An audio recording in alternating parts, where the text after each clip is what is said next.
11 దావీదు పట్టణమందు నేడు రక్షకుడు మీ కొరకు పుట్టినాడు, ఈయన ప్రభు అయిన క్రీస్తు.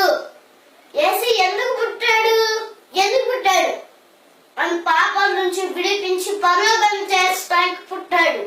యేసు ఎందుకు ఈ లోకంకి వచ్చాడు? నశించి దాన్ని వెలికి రక్షించకు మనిషి కుమారి లోకంకు వచ్చెను.